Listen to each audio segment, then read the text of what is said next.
Merci. Donc, on poursuit, c'est notre deuxième rendez-vous de ce cycle qui en comporte 18. Je crois que c'est bien que je dise quand même quelques mots sur la première conférence parce que celle-ci va y ressembler pour une bonne part et les suivantes également. Donc, quel est l'état d'esprit euh, de cette quête de ce qui rassemble et en même temps de ce qui sépare les trois monothéismes et par ailleurs qui les distingue de, comment on va dire, de la société gréco-latine dans laquelle nous sommes, c'est-à-dire quelles ont été et quelles sont encore les contributions du judaïsme, du christianisme et de l'islam à la manière dont nous lisons le monde. Et ces contributions sont pour l'essentiel des contributions éthiques, c'est-à-dire morales. La différence entre le point de vue de ces trois religions, judaïsme, christianisme et islam, et par exemple de la philosophie grecque ou des différentes, comment dirais-je, récits mésopotamiens, c'est qu'il est question de morale, qu'il est question de règles de comportement et pas d'une volonté de savoir, prioritairement. Donc, on va en parler maintenant à partir d'une deuxième thématique, mais pour préciser ce que je viens de dire, ce qui différencie les récits de la création et le fait même qu'il y ait des récits de la création de l'univers, du monde, par un Dieu dans les trois livres, c'est-à-dire Ancien Testament, Nouveau Testament et le Coran, euh, avec de grosses différences, mais on les a vues la dernière fois, c'est le fait qu'il y a un créateur et il y a un sens dans les deux sens du terme, c'est-à-dire une direction, un progrès, mais aussi une signification à la création. Je le rappelle parce qu'on va le trouver à nouveau, on va le retrouver souvent sous nos pas. Aristote, qui est celui qui exprimera le plus clairement le point de vue de la pensée grecque et donc de la pensée agnostique, on va dire sans Dieu, c'est que c'est comme ça, le monde a existé de tout temps, il est imperturbable, il ne se modifie pas, donc à l'époque, c'était le constat qu'il avait fait, et donc il n'y a rien à comprendre du fait qu'il y a un monde qui a été créé, c'est l'endroit où nous nous débattons, et ça ne fait pas particulièrement sens. Je rappelle simplement une phrase d'Aristote, je suis assez étonné qu'on n'y revienne pas souvent parce qu'elle est problématique. Il dit, il n'y a aucune différence entre un bœuf qui écrase un nid de fourmis et la foudre qui tombe sur un temple avec des gens en prière et qui les tue tous. C'est un accident et cet accident ne fait pas sens. Alors, on va voir aujourd'hui euh, les lignes suivantes, les versets suivants, mais aussi les questions suivantes une fois décortiqué la question de la création, à tout hasard, je le signale, sur ce thème, la création dans les trois monothéismes, au regard de la philosophie grecque et au regard de la pensée mésopotamienne, ce sera le sujet d'une émission que je ferai sur France Culture euh, en décembre et qui devrait être diffusée pendant les fêtes, une émission d'une heure, dans le cadre des émissions sur l'islam euh, et donc, peut-être que je vous le rappellerai, mais c'est pareil, c'est des émissions qui sont podcastables, et donc on peut les écouter et y retourner euh, ailleurs ou à une autre date qu'au moment où ça a été enregistré. Alors, cette fois-ci, on va voir les questions de la nature et du vivant. Là encore, s'il faut faire simple et court, et il faut faire simple et court, la nature a été créée par Dieu. Euh, c'est dans les premiers versets de la Genèse, par exemple pour la Bible juive. Il est écrit, Dieu leur dit, soyez féconds, il parle aux hommes, multipliez, remplissez la terre et l'assujettissez. Bon, le mot est assez compliqué à prononcer, mais il est question d'assujettir la terre, c'est-à-dire que l'homme va dominer, c'est ce que dit le verset, sur les poissons de la mer, les oiseaux du ciel et tout animal qui se meut sur la terre. Et Dieu dit, voici, je vous donne à l'homme toute herbe portant de la semence et qui est à la surface de toute terre, et tout arbre ayant en lui un fruit d'arbre et portant de la semence. Ce sera votre nourriture. En gros, la nature est le carburant qui permet à l'homme d'accomplir le projet pour lequel on l'a mis sur la terre.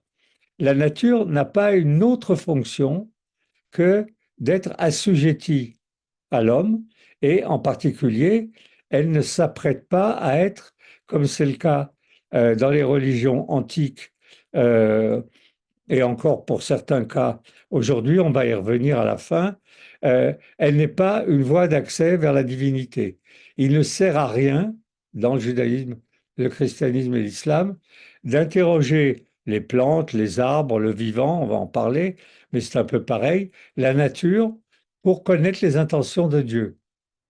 Les intentions de Dieu font l'objet d'une alliance entre l'humanité, l'homme, la femme et Dieu, et la nature est soit un carburant, c'est ce que disent les premiers versets de la Bible, nourrissez-vous, développez-vous, profitez euh, de la création, soit beaucoup plus brutalement, même, enfin pas brutalement, mais dans l'islam, elle est un décor aussi, et elle est aussi mise à la disposition de l'homme pour qu'il puisse la consommer et qu'en même temps, euh, il puisse vivre sur Terre comme dans un jardin.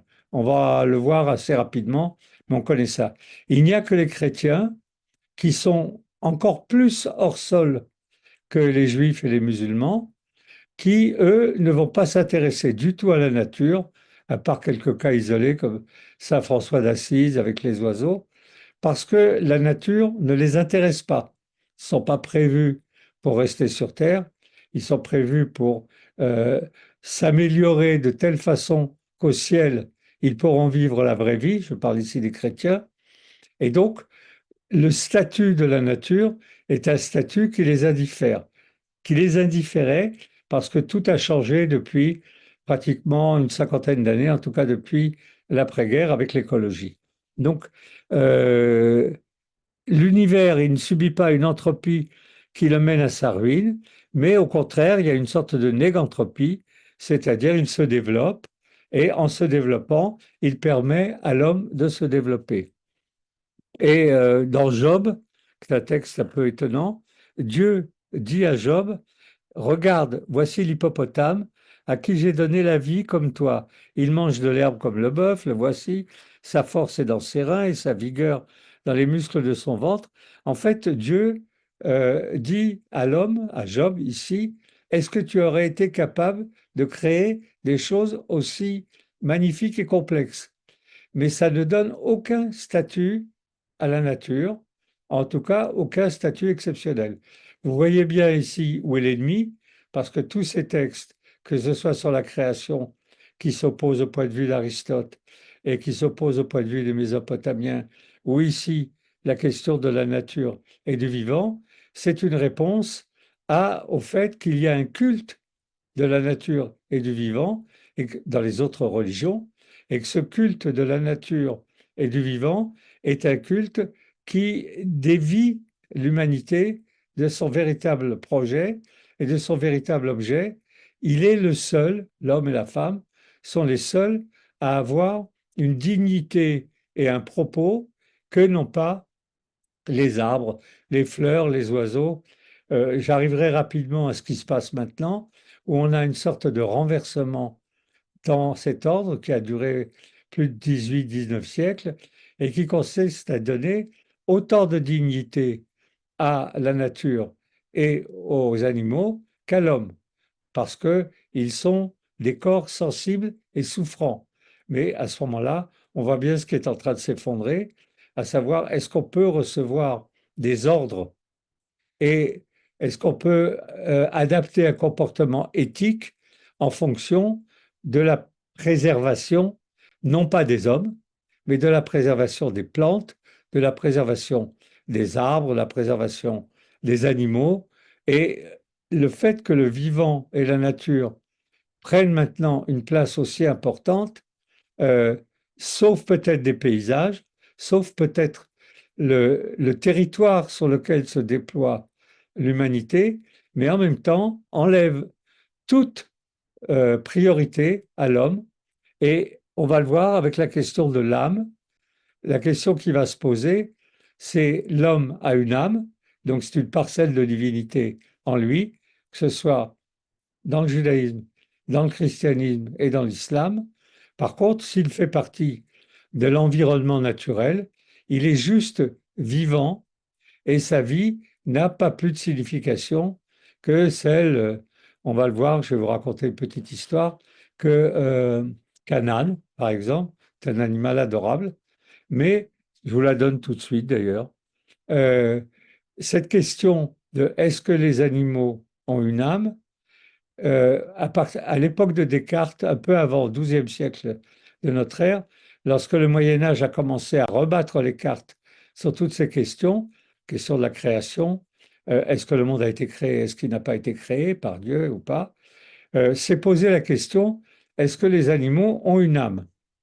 Et cette question a été posée par des philosophes, mais le plus étonnant de tous, et je vais vous dire qui c'est, une fois qu'on aura écouté un peu de musique, ça nous fera une pause et en même temps un peu de surprise parce que vous allez être, comment dirais-je, surpris de qui a participé pleinement à ce débat et de manière péremptoire à son époque, c'est-à-dire au XVe siècle, je crois, XVe ou XVIe.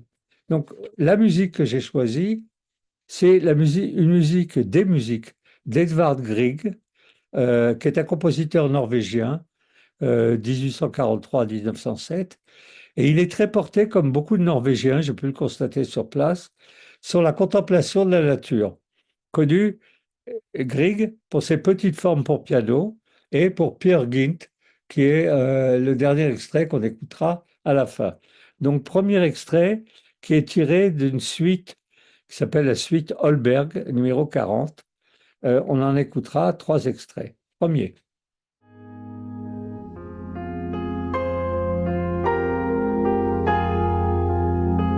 Une très belle musique qui nous donne un sentiment océanique. Et c'est bien là donc le problème. Donc je vous avais quitté, je vous ai quitté. Au moment où j'allais vous dévoiler le nom de ce philosophe à nul autre pareil, qui est la référence absolue de la pensée française, qui est René Descartes. Et je vous lis donc la phrase de Descartes et je vous raconte le débat autour de ses propos. Il écrit euh, le plus grand de tous les préjugés de notre enfance, c'est de croire que les bêtes pensent. Donc, quel est le problème? Est-ce que Descartes est un excellent observateur de la vie animale? On le sait pour avoir lu des biographies à n'en plus finir de lui, il se contrefoutait complètement de la vie animale. Et donc, c'est la raison pour laquelle il dit que le plus grand des préjugés, c'est de penser que les bêtes pensent, alors que n'importe quelle observation simple permet de voir que les bêtes pensent, c'est qu'il veut sauver ce qui caractérise l'homme et qui fait qu'il n'est pas une bête, à savoir qu'il a une âme. Et il reprend une expérience qui a eu lieu. Et j'ai eu un plaisir fou à la filmer. J'ai fait une soirée sur les ânes pour Arte et je suis tombé sur l'âne de Buridan, que je vous résume brièvement. Buridan était le recteur de la Sorbonne au XIIIe siècle et cette question commençait à les préoccuper. Est-ce que les animaux pensent, et en particulier, s'ils pensent, ils ont un libre arbitre? Or, le libre arbitre fait partie des prérogatives de l'homme, puisque l'homme a une âme et qu'il peut décider de faire quelque chose ou de ne pas le faire. Et les animaux n'ont qu'un instinct. Euh, et alors, ils ont fait venir dans l'amphithéâtre de la Sorbonne un âne et cet âne, on l'a placé entre un seau avec du son, de quoi manger, et un seau avec de l'eau, de quoi boire. Le pari était de ces universitaires, on dit jamais assez de mal des universitaires, était qu'il allait mourir d'inanition, incapable de se décider, puisqu'il était à égale distance de deux éléments attractifs et qu'il n'avait pas de libre arbitre, incapable de se décider boire d'abord, manger d'abord, d'abord manger, d'abord boire, ou surtout ne pas bouger puisqu'il était terrorisé par un problème pour lequel il n'avait pas de solution. Bon, on a fait cette expérience, pas à la Sorbonne, ils n'ont pas voulu nous prêter la salle, donc on l'a fait dans un autre amphi, et dans cet amphi, on a mis l'âne entre les deux seaux. Et bon, voilà, je termine l'histoire. Il est allé boire un peu, puis manger un peu, puis il est retourné boire un peu, puis il est retourné manger un peu. Ce qui est effrayant dans cette histoire, c'est évidemment Descartes. Descartes a mis au point un concept qui s'appelle les animaux-machines. Et il dit les animaux ne sont que des articulations, des nerfs, de la viande, euh, un instinct et une technicité, mais en aucun cas ils ne possèdent le libre arbitre et ils ne possèdent d'âme, évidemment, ils n'iront pas au ciel et ils ne connaissent pas le mal, enfin, tout ce qui caractérise une vie humaine. Et la raison, je vous l'ai donnée, mais il faut revenir dessus parce que maintenant, on a un problème du même type. Quand je vais arriver à notre époque, on a un problème du même type et qui est traité de façon terrible. C'est qu'est-ce qui fait que l'homme n'est pas un être de nature, mais qu'il est à l'image de Dieu, comme il est dit dans le texte biblique, ce qui est repris sans être développé dans le Nouveau Testament, parce que ce qui est à l'image de Dieu dans le Nouveau Testament, c'est de posséder une forme de sainteté et une forme de divinité. Ça va être le cas de Jésus. Jésus a une partie de Dieu en lui, ce qui n'est pas le cas des hommes. Les hommes ont en eux une part de divinité, de qualité, mais pas le fait d'être divin. Mais en tout état de cause, le Nouveau Testament, quand il parle des animaux, comme l'Ancien Testament, comme le Coran, les prend comme des métaphores, un décorum qui signifie des choses qui ne sont pas liées à leur activité. Un jour, quelqu'un m'a écrit, un Espagnol, il écrivait un livre sur la vigne, l'histoire de la vigne, enfin bref, une monographie. Et il m'a dit, est-ce qu'il est question de la vigne dans la Bible? Je dis, oui, il est question de la vigne. Il est question dans le Cantique des Cantiques. Il parle de sa vigne et il dit, ma vigne à moi, je ne l'ai point gardée. Il est question de jardin également dans le Cantique des Cantiques. Il est question d'animaux, toutes sortes. Mais à aucun cas, on ne sait comment traiter une vigne. À aucun cas, on ne comprend comment on peut améliorer le sort d'une vigne. C'est une métaphore. C'est une métaphore qui sert à illustrer de manière un peu poétique un propos. Et ça va être vrai pour n'importe quel élément de nature, n'importe quel élément n'est pas la description euh, du pourquoi, mais la description du comment. L'Ancien Testament, le Nouveau Testament et le Coran se préoccupent du pourquoi. Pourquoi y a-t-il des animaux? Pourquoi y a-t-il du vivant? Ça tombe pas sous le sens. Lors de la dernière conférence, j'avais cité cette phrase de Leibniz qui disait, qui avait écrit, ça ne me quitte pas cette phrase. Pourquoi y a-t-il quelque chose plutôt que rien? Et cette préoccupation, elle est celle des monothéismes. Elle n'est pas celle des païens ou des gens issus des cultures laïques ou agnostiques, on va plutôt dire agnostiques, qui disent, bon, bah, il y a quelque chose plutôt que rien. On peut vous dire comment, c'est-à-dire on peut, par la science, démonter le dispositif, mais on ne peut pas vous dire pourquoi. Pourquoi y a tel animal? Euh, L'anthropologie structurelle, et en particulier Lévi-Strauss, a tenté de donner des grilles de lecture, mais ces grilles de lecture n'expliquent pas le pourquoi. Elles expliquent le comment améliorer, on va dire. Or, le comment, de quelque manière qu'il soit, n'est pas le propos des trois monothéismes. Ils se moquent totalement de savoir comment, et on va voir que ça, pour le judaïsme, ça pose le fait de savoir que l'homme descend du singe. Évidemment, ça colle pas avec le texte biblique. Mais ça ne les perturbe pas plus que ça, parce qu'il y a une différence d'être, de qualité, entre l'homme et le singe. Le Nouveau Testament s'occupe absolument pas de cette question. Il n'y a pas de singe dans le Nouveau Testament. Et donc la question animale ne les intéresse pas du tout, que ce soit des singes ou des agneaux. L'agneau est une métaphore, c'est l'agneau de Dieu. C'est pas un animal qu'on doit faire cuire et manger ou des trucs comme ça. Et en ce qui concerne euh, l'islam, les animaux sont soumis, comme c'est écrit dans l'Ancien Testament, sont soumis à l'homme. On peut les découper, on peut les manger, on peut les élever. On ne se préoccupe pas de savoir si, même quand on fait par exemple euh, l'Aït el-Kébir et qu'on tue des agneaux pour les manger, on ne se préoccupe pas, comme c'est le cas pour la cacheroute, de leur retirer le sang, puisqu'il est question que leur âme, entre guillemets, soit dans le sang, de telle façon que ce soit rituel. Je pense que vous le savez, sinon je vous le dis, mais l'abattage rituel dans le judaïsme oblige les rabbins, chaque fois qu'ils tuent un animal, à faire une prière, qu'on pourrait dire une prière sur les morts.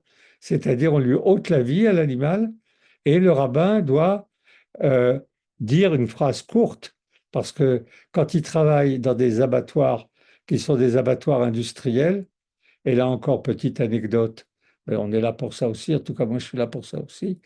Euh, En Israël, j'ai visité un abattoir euh, immense, immense, qui fournit en poulet cachère non seulement le pays, mais la moitié de la terre.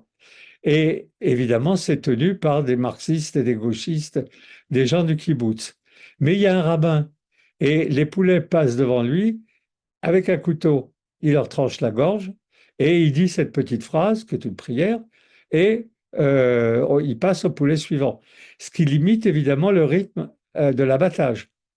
Et à l'époque, je ne sais pas si aujourd'hui ils oseraient faire un truc pareil, les marxisans qui tenaient l'usine, qui étaient des membres du kibbutz, ils avaient un bouton pour accélérer le défilement des poulets. Et de temps en temps, pour l'embêter, il n'y a pas d'autre mot, ils accéléraient le défilement des poulets. Et lui, donc il n'y arrivait plus. Et lui, il avait un bouton pour arrêter.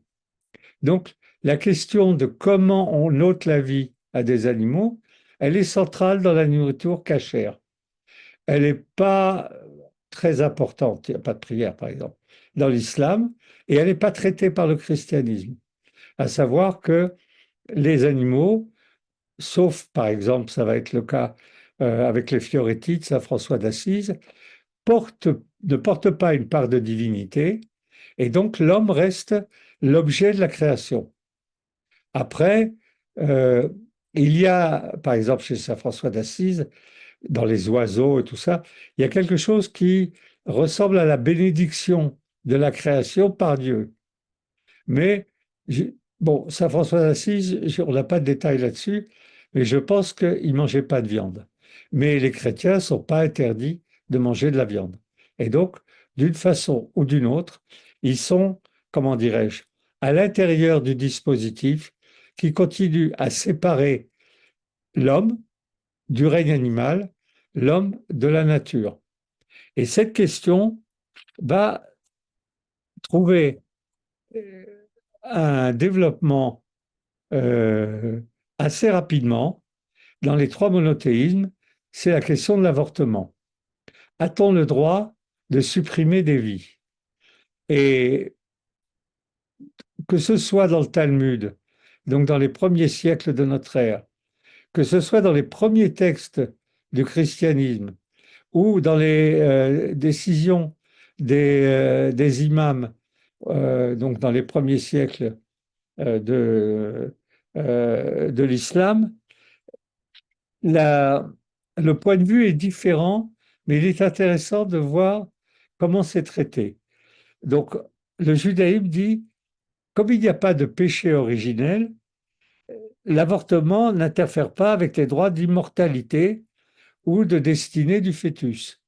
C'est le péché originel qui fait qu'un fœtus est déjà marqué par une histoire divine, celle du péché originel. Mais il n'y a pas de péché originel dans le judaïsme. Et donc, à partir du moment où il n'y a pas de péché originel, dans le principe, le judaïsme ne considère pas le fœtus comme un être humain intégral. Bien que le fait de tuer un enfant d'un jour soit considéré comme un meurtre, d'après la Mishnah, supprimer un fœtus n'est pas considéré comme un homicide. En étudiant les lois bibliques de l'homicide, les rabbins en ont conclu que l'homicide ne concerne qu'un être humain animé, c'est-à-dire qu'il y a une âme. Et cette âme le distingue du fait d'être un embryon.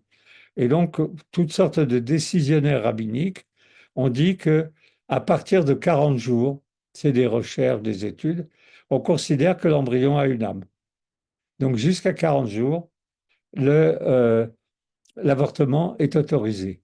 Dans le christianisme, vous savez que l'avortement est condamné, que vous savez peut-être pas qu'il a été condamné dès le premier siècle de notre ère. Ça fait partie des premières décisions qui ont été prises par les pères de l'Église, parce que il y a une continuité euh, dans l'âme humaine, et cette âme humaine est déjà présente dans l'enfant à naître, et donc on n'a pas le droit de supprimer une âme humaine. Il n'y a que Dieu qui peut supprimer une âme humaine encore. Et donc dans le concile d'Elvire, dans les années 300, Elvire on est au Portugal, donc au IVe siècle, l'Église catholique sanctionne l'avortement par l'excommunication. Donc, on a déjà cette décision qu'on a jusqu'à aujourd'hui, quel que soit le stade de développement du fœtus. Et la constitution pastorale qui a été approuvée en 1965, donc c'est très récent, par le Concile œcuménique Vatican II, insiste sur l'urgence du respect de la vie humaine en s'appuyant sur le verset 25-40 de l'Évangile selon Matthieu, où l'apôtre rapporte une parole du Christ. Chaque fois que vous l'avez fait à l'un de ces plus petits de mes frères, c'est à moi que vous l'avez fait. C'est-à-dire que toute suppression d'un fœtus, c'est comme si vous aviez tué Jésus. Donc l'affaire est, on ne peut pas dire bloquée, elle est bloquée. De même, l'interdiction l'opposition à la vie comprend toute espèce d'homicide, le génocide, l'avortement, l'euthanasie et le suicide délibéré. Et le pape Paul VI, donc c'est très récent, dans son encyclique Humanae Vitae, condamne l'avortement comme un moyen de régulation des naissances. Et il est interdit dans le christianisme de réguler les naissances. Alors, avant de dire quelque chose sur l'islam, écoutons un deuxième extrait musical.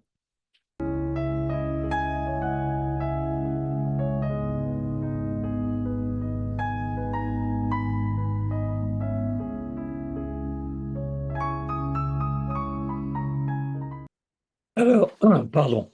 Dans l'islam, les autorités religieuses musulmanes considèrent que l'avortement interfère avec la volonté de Dieu, d'Allah, qui seul a droit de vie et de mort. C'est dans le judaïsme, c'est la prière, pardon, c'est la prière sur les morts où il est dit de façon un peu similaire, Dieu a donné la vie, Dieu l'a reprise. C'est-à-dire la vie n'appartient pas à l'homme, la vie appartient à Dieu et c'est lui qui la donne. Dans le christianisme, j'en ai parlé, la vie n'appartient pas du tout à l'homme. Il ne peut absolument pas en décider ou la gérer de lui-même. L'islam, qui est très peu porté sur les questions théologiques, dit en fait, il faut être concret. On parle ici de l'islam sunnite. Et toutes les écoles de pensée islamique s'accordent surtout sur la légalité de l'avortement lorsque la vie de la mère est en danger, car la vie de la mère est primordiale. On a cette chose-là également dans le judaïsme. S'il faut sauver, c'est dans le Talmud où aucun problème ne leur échappe, s'il faut sauver ou une mère ou l'enfant, il faut sauver prioritairement la mère. Pourquoi? Parce que la mère pourra faire d'autres enfants. Alors que l'enfant, bon, il a raté son entrée dans le monde, mais c'est pas lui qu'il faut sauver en priorité. Dans le christianisme, on en a parlé, cette question ne se pose pas de cette façon. En quoi cette manière de voir euh, est problématique? Et je vais citer une personne qui a le plus travaillé là-dessus, c'est Emmanuel Lévinas. Emmanuel Lévinas écrit dans un livre qui est un petit bijou, Difficile liberté, qui est une collection de textes d'une quinzaine de pages chacun. Il y a un texte qui s'appelle Heidegger, Gagarine et nous. Euh, c'est un texte où il s'oppose à Gagarine, parce que Gagarine, pardon, où il s'oppose à Heidegger, qui, s'il avait vécu, aurait salué, aurait pris comme une très mauvaise nouvelle le fait qu'on envoie un homme dans l'espace. C'est-à-dire que la technologie euh, assujettit l'homme et que Heidegger considérait que la technologie est la fin de l'humanité. Euh, Lévinas écrit ce que je vais vous dire. Il y a une méfiance dans la Bible et d'une bonne partie de la tradition juive face aux forces telluriques et célestes, face à la spontanéité de l'ici-bas. Ainsi, le rejet théologique de la déesse Terre, tout ça, il est dit dans la Bible, leurs autels vous les renverserez, leurs stèles vous les briserez, leurs bosquets vous les éradiquerez. Donc pas de bosquets sacrés dans le judaïsme. Euh, Au commencement, n'est pas comme rappelle la Haggadah, les Juifs étaient de simples idolâtres, ils ont brisé les idoles. Le culte mosaïque n'est pas un culte de l'enracinement et de la beauté. Et c'est là que on arrive à l'opinion de Lévinas, qui est une opinion qui s'appuie sur la pensée juive, et qu'on peut lire dans ce texte, donc Heidegger, Gagarine et moi, comme une critique juive des présupposés de l'écologie, donc on se rapproche de notre époque, et de ses sources païennes. Lévinas part du mythe romantico-heideggerien, d'une naïveté du monde qui se transmettrait au poète, à l'inspiré, le mythe de la forêt noire, et celui qui, parce qu'il a une terre, peut proférer ou créer. Tout ce qui, depuis des siècles, nous apparaissait comme ajouté par l'homme à la nature, luirait déjà dans la splendeur du monde. L'œuvre d'art, c'est un autre sujet, on sait l'hostilité de Lévinas à l'art, très très beau texte aussi, qui s'appelle, qui est dans un texte d'une vingtaine de pages, où comment dirais-je, il est cinglant, parce que Lévinas peut être tout à fait cinglant, contre l'art et en particulier l'image, c'est-à-dire les tableaux, ce qui ne bouge pas, et où il dit, je vous le dis parce qu'on comprend tout de suite de quoi il est question, euh, jusqu'à la fin des temps, la Joconde sourira comme une niaise. C'est-à-dire qu'il n'y a pas d'infini possible dans l'art, il y a tout de suite une totalité et que le combat du judaïsme et le combat de Lévinas, c'est de permettre qu'il y ait de l'infini, c'est-à-dire quelque chose à construire, tourné vers la divinité. Si on est dans la totalité, on n'est évidemment pas loin du totalitarisme. Et donc cette manière de décrire, euh, comment ça, la Joconde comme une statue, hein, euh, flingue l'art, mais c'est un des textes les plus violents que j'ai jamais trouvé comme là, contre l'art et qui m'a beaucoup guidé. J'ouvre une petite parenthèse que je vais refermer. Lorsque j'ai travaillé sur le peintre Rothko, parce que Rothko avait ce problème. Il avait étudié le judaïsme, il connaissait très très bien la mystique juive, et comment faire une toile qui est ouverte sur l'infini, qui n'est pas une toile qui est close et qui est totale.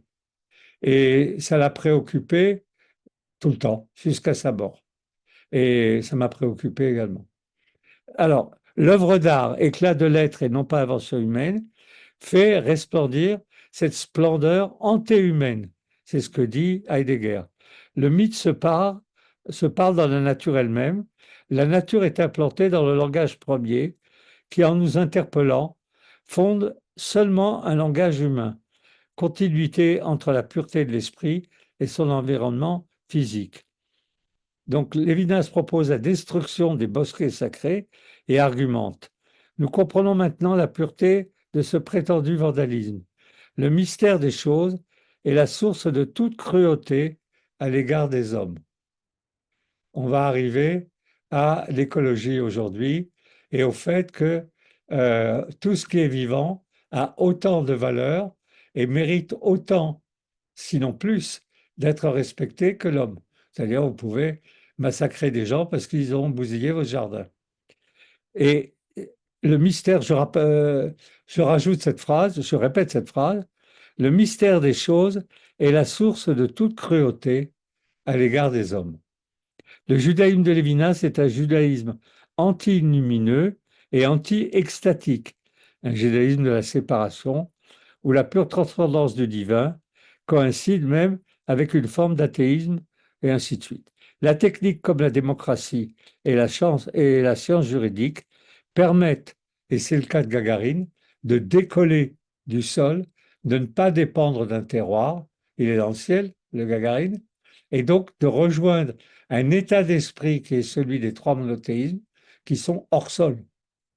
Alors, hors sol de manière différente. Le judaïsme est vraiment hors sol, sinon il n'y aurait pas de judaïsme.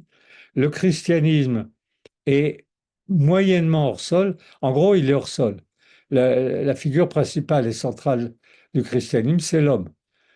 A priori, ni la forêt, ni les fleurs, ni les oiseaux. Mais bon, l'humanité doit bien vivre quelque part, et il y a du sol, et il y a du terroir dans les églises, dans les villages, dans le fait qu'il y a un enracinement. Dans le fait qu'il y a un enracinement. Mais le christianisme n'en a pas besoin pour exister. L'islam a trouvé une solution qui lui convient évidemment, c'est celle du jardin. Il est totalement hors sol, il est né hors sol et il vit hors sol. C'est une religion universelle qui n'a pas besoin d'être enracinée où que ce soit. Par contre, le Coran, une centaine de fois, parle de jardin. Le jardin, c'est à la fois le paradis, mais c'est aussi la question de la bonne installation. Parce que le judaïsme et le christianisme, pour des raisons différentes, le judaïsme, parce qu'il demande la possibilité d'une bonne installation. Et c'est ce qui va animer d'une certaine façon le sionisme, même chez les gens laïcs. Il est question d'une bonne installation. Et il y a un verset de la Bible qui dit, si vous ne vous comportez pas correctement, cette terre vous recrachera. C'est-à-dire, la terre recrache les habitants parce que les habitants ne se comportent pas normalement. Dans le christianisme, euh, la question de la bonne installation sur terre ne se pose pas de façon absolue, voire même presque pas du tout. Pour l'islam, elle se pose, à savoir où exister. Et donc, il y a la métaphore du jardin. Vous savez que les jardins musulmans, c'est des purs bijoux qui sont à l'articulation des cinq sens. À Séville ou à Cordoue, il y a des jardins où il y a l'odeur, le toucher, le goût, euh, comment ça,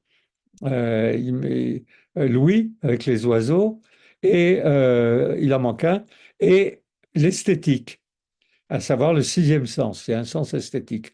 Et ça permet de métaphoriser d'abord le paradis, quand les musulmans iront au paradis, mais surtout de régler la question de la bonne installation.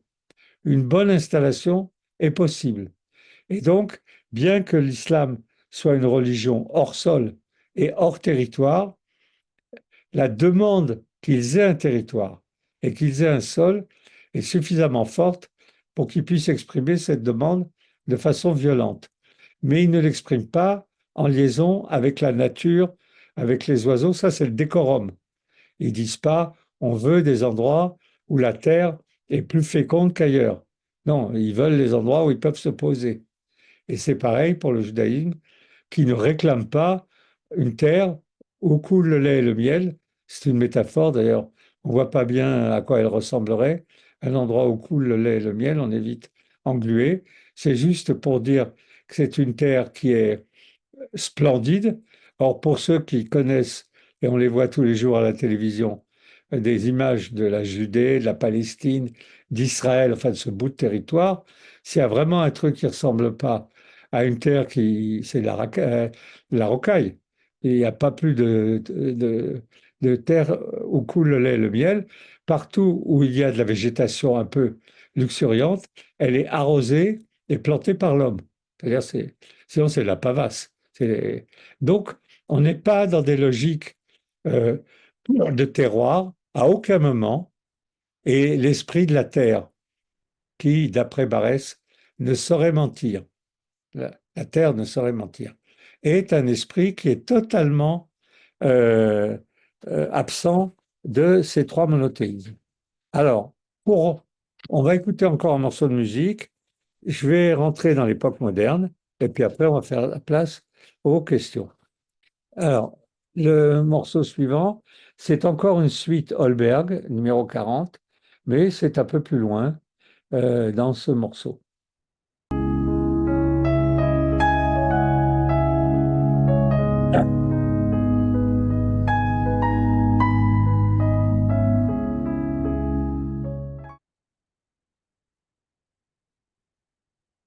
Et donc, on arrive à l'époque contemporaine, à l'époque moderne, particulièrement, on va dire, le XXe siècle.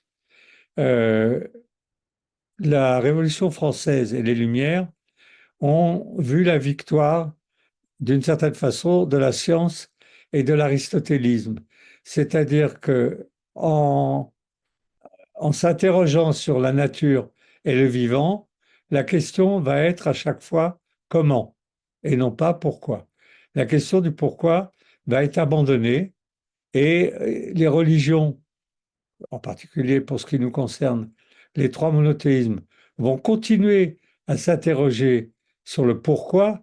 Pourquoi y a-t-il quelque chose plutôt que rien? Pourquoi la nature? Pourquoi l'homme? Enfin, toutes ces questions qui font que une éthique est possible. C'est-à-dire qu'est-ce qu'il faut sauver et qu'est-ce qui est indifférent.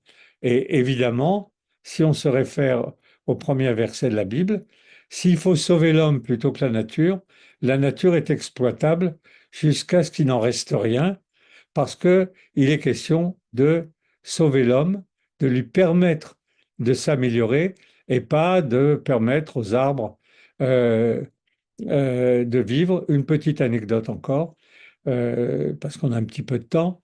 Euh, lorsque je travaillais à Arte, on avait des réunions donc de français et allemand. À l'époque, il n'y avait pas de traduction simultanée. Et on était donc chacun, comme les gendarmes, on était affublé d'un homologue qui avait exactement la même fonction, mais qui était allemand. Et comme je suis yiddishophone, yiddishiste, je comprenais ce qui se disait dans ces réunions. Et c'était pas intéressant, du moins qu'on puisse dire que c'était pas intéressant.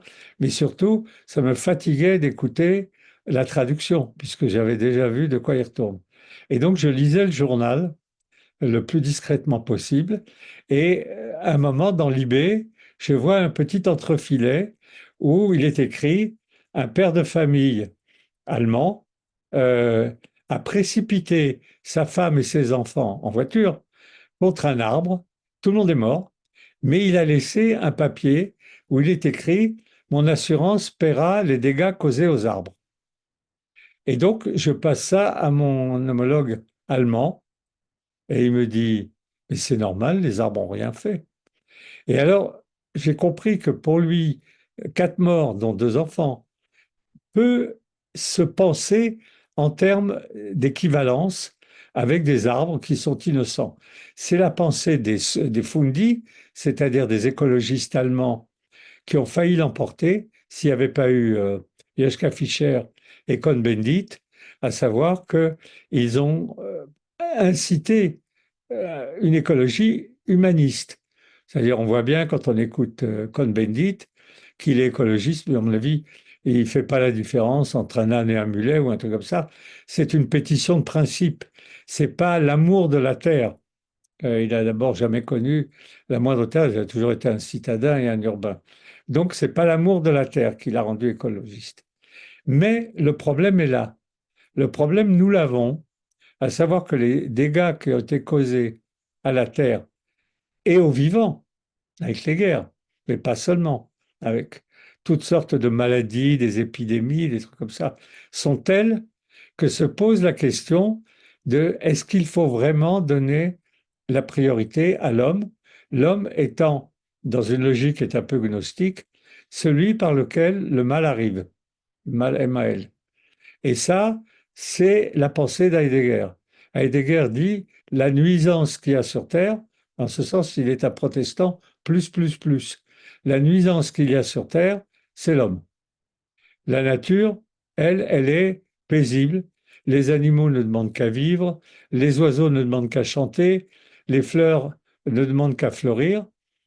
Ce qui est la nuisance absolue dans nos temps contemporains d'Heidegger, c'est l'homme. Et on en est là.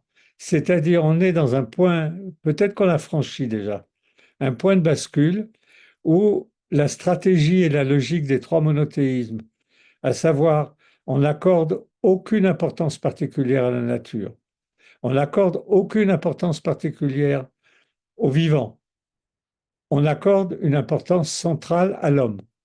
Et ce que l'homme a détruit, c'est à lui de le reconstruire, et non pas à faire en sorte qu'il puisse se trouver en équivalence avec du vivant qui n'est pas l'homme, ou avec la nature dont il ne fait pas partie, puisqu'il est un être, entre guillemets, pour prendre la différenciation classique, un être de culture. Et il n'est pas dit que les écologistes, que les métaphysiciens, que les heideggeriens, que ceux qui pensent que le principal c'est de sauver la nature et le principal c'est de sauver le vivant, il n'est pas dit qu'ils ne vont pas l'emporter définitivement. Parce que la notion de progrès qui implique de la destruction pour qu'il y ait de la reconstruction, la dialectique marxiste, c'est-à-dire si on détruit rien, on construit rien d'autre, euh, cette logique de progrès, elle a épuisé euh, sa capacité à produire du neuf. Je ne parle pas de la science. La science, c'est le comment. Il y aura toujours de la recherche scientifique. Mais sur la question du pourquoi et de quelle priorité accorder à quoi, c'est en train de basculer. Là. C'est pas un scoop ce que je suis en train de vous dire.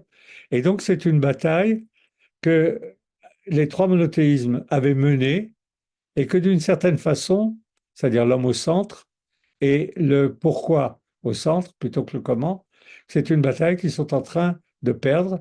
Moi, oserais-je dire, puisque je fais partie de cet univers, c'est une bataille que je suis en train de perdre. C'est-à-dire entre mon désintérêt abyssal, j'essaye d'être poli, pour l'art, c'est pas rien, hein, et mon refus de l'écologie, évidemment, je suis quelqu'un de moins en moins fréquentable, mais pas que moi. Sur l'art, je reconnais que j'ai très peu de copains. Et donc, à chaque fois que je vais voir un film ou qu'on va voir une expo, contraint et forcé, je vais au Louvre parce qu'on a des amis qui travaillent là-bas et tout ça, et que je leur place ce texte de Lévinas qui s'appelle La réalité et son ombre. Voilà, j'ai retrouvé son titre. Euh, Ils le lisent et ils disent, mais cet homme est fou. Mais je dis non. Cet homme dit que comment peut-on préférer une statue à l'infini? C'est-à-dire comment peut-on préférer la totalité à l'infini? Et voilà, les deux problèmes sont liés et il n'y a rien d'étonnant à ce que ce soit le judaïsme qui les pose. Euh, je propose d'écouter euh, le dernier. Non, on en a écouté trois. On écoutera le quatrième, c'est Pierre Gint.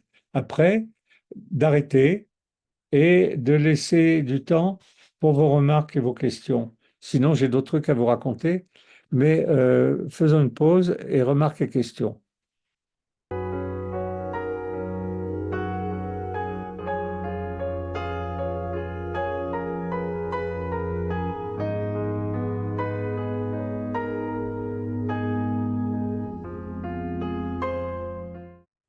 Voilà, vous avez reconnu l'éveil de la nature dans les pays nordiques. Donc, faisons une pause. Si vous avez des remarques et des questions, sinon j'ai encore deux, trois bricoles mais qui pour l'instant peuvent attendre. Merci Izzy. Alors que je me tourne vers vous, donc n'hésitez pas, donc levez la main ou manifestez-vous si vous avez une remarque, une question, n'importe quelle remarque. N'hésitez pas. Donc je vous regarde, je suis à vous et je vous active le micro. Euh, je peux commencer peut-être la première. Si tu peux préciser, tu parlais tout à l'heure de l'âme des animaux, mais plus généralement, c'est que ce que j'ai compris, il n'y a que dans le judaïsme qu'il est considéré qu'il y a une étincelle divine dans les animaux. Pas du tout. Ah non, C'est le principe de vie. Ils appellent ça l'âme, et c'est le principe de vie. Il considère être dans le sang. Non, non, il n'y a pas du tout, qu'à Dieu ne plaise, euh, d'étincelles divines dans les animaux, dans le judaïsme. d'accord. Je ne parle pas des gens qui ont un chat. Eux, ils pensent qu'il y a une étincelle divine dans le chat. Ils, ont- ils me regardent avec des yeux tellement intelligents, ils comprennent tout ce que je dis. Euh, Dans le judaïsme, non. D'ailleurs, dans le christianisme, non plus, d'une certaine façon. Et dans l'islam non plus, il est question d'éviter l'idolâtrie. Et l'idolâtrie est le pire de ce qui peut arriver au monothéisme, c'est-à-dire de considérer que les pierres, les animaux, les objets de la nature ont une autonomie et permettent une voie d'accès à Dieu.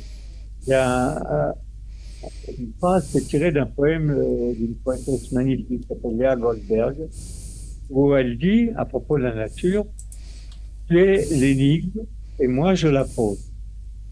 À savoir qu'il y a une différence de statut entre le fait que la nature est énigmatique, c'est clair qu'on ne sait pas toujours de quoi elle pose, on ne sait pas pourquoi, mais qui pose des questions, c'est l'homme. D'accord. Et juste, je termine sur la notion de souffrance des animaux. Donc, c'est mentionné dans le judaïsme. Au niveau de l'islam, c'est mentionné cette notion de souffrance ou pas du tout? Je n'ai rien trouvé là-dessus. Il n'est pas, je ne crois pas qu'il y ait qu'un texte qui dit dans l'islam qu'il est indifférent de faire souffrir les animaux. Bon, surtout que c'est une question qui n'est pas traitée. D'accord, d'accord. À mon avis, hein, j'ai cherché, bon, j'ai pas tout lu, ils ont beaucoup de, euh, mais le fait que l'animal doit être égorgé selon un certain rituel, qui est le même que celui du judaïsme, laisse entendre que ça doit être fait proprement et qu'il n'y a pas de souffrance nécessaire. Mais j'ai rien lu là-dessus. Très bien. Allez, je me tourne vers vous. Donc, est-ce qu'il y a une remarque, une question quelconque? Pour le moment, alors tu peux, Izzy, peut-être poursuivre ce que tu dois faire. Et si d'ici là il y a une question, une remarque, eh bien, les gens se manifesteront, lèveront le bras, mais tu peux poursuivre quelques minutes si tu avais d'autres choses à compléter. Je ne vous ai pas lu, mais vous le connaissez, mais c'est agréable à lire. Le Cantique des Cantiques est le texte de la Bible où il y a le plus d'allusions sur la nature, les animaux, et sur un décor qu'on a envie d'aimer. Et je vous en lis un verset. Si d'ici là, quelqu'un a envie de faire une remarque, qui n'hésite pas à m'interrompre. Il est dit, tu es un jardin fermé, alors, la fiancée, une source fermée, une fontaine scellée. Les jets forment un jardin où sont des grenadiers, avec les fruits les plus excellents, les troènes avec le nard et le safran, le roseau aromatique et le cinnamome, avec tous les arbres qui donnent l'encens, la myrrhe et l'aloès, avec tous les principaux aromates, une fontaine des jardins, une source d'eau vive, des ruisseaux du Liban. Lève-toi, Aquilon, viens autant, devant, soufflez sur mon jardin, que les parfums s'en exhalent. Que mon bien-aimé entre en son jardin et qu'il mange ses fruits excellents. Et il continue, qu'il n'y ait pas d'ambiguïté, qu'il n'y ait pas une description qui vise à améliorer la nature. Les deux seins sont comme deux fans, comme les jumeaux d'une gazelle. Son cou est comme une tour d'ivoire, les yeux comme des étangs de Heshbon, un endroit au Liban. Ta tête est élevée comme le Carmel, et les cheveux de ta tête sont comme la pourpre.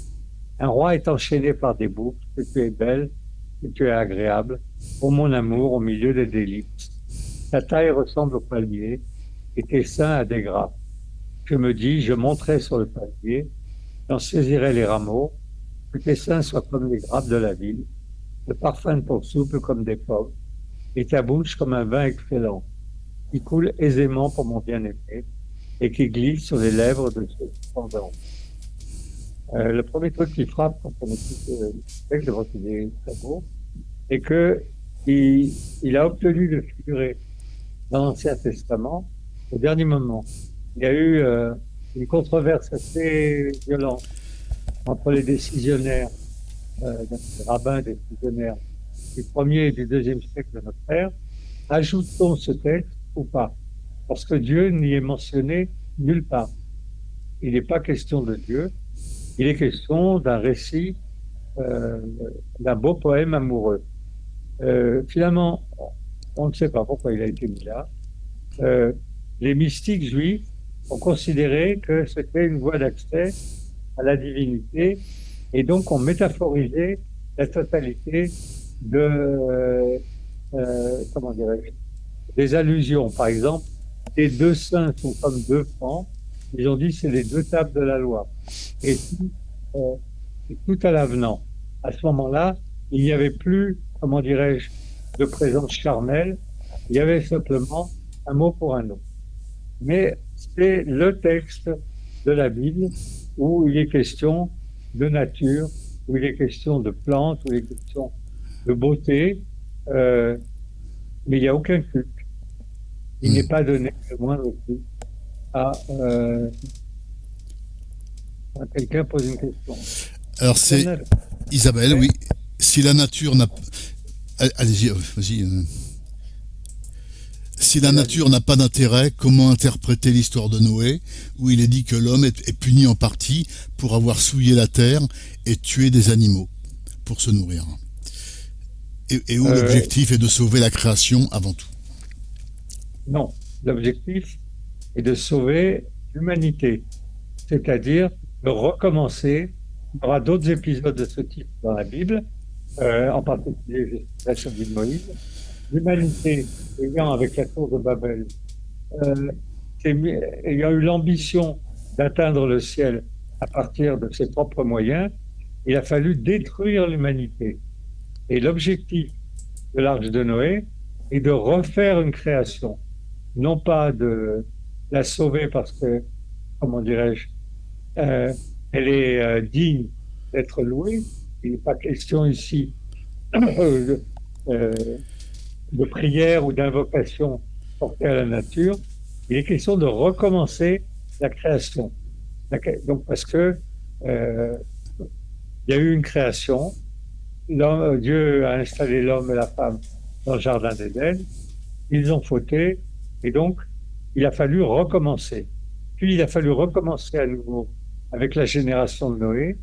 Et lorsque Moïse est avec les Hébreux dans le désert et qu'ils font le veau d'or, Dieu dit à Moïse, et je te raconte ce texte, laisse-moi les exterminer tous et je refais un nouveau peuple avec toi. C'est-à-dire, je recommence une nouvelle création et cette création ne fonctionne pas. Et Moïse dit, cela descende du meilleur d'entre nous, c'est-à-dire Abraham. Je ne vois pas de raison pour que ma descendance soit meilleure que celle d'Abraham. Donc laisse-moi faire. Mais il y a eu plusieurs tentatives de refaire une création qui marche enfin, mais elle n'est pas liée à la nature ou au vivant.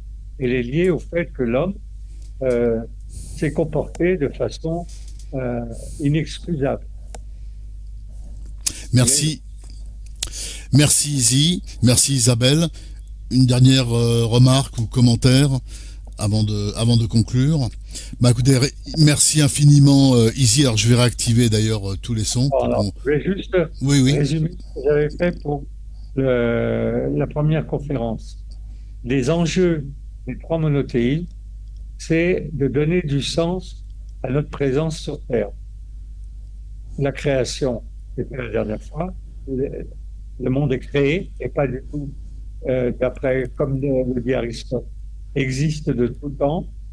Euh, la nature et le vivant font partie d'un acte créateur, mais qui à aucun moment ne n'enlève à l'homme et sa primauté et le fait qu'il a été créé, lui, à l'image de Dieu, et que c'est à lui de mener l'aventure euh, terrestre, les plantes, les animaux, les fleurs, les oiseaux, la nature étant des décors.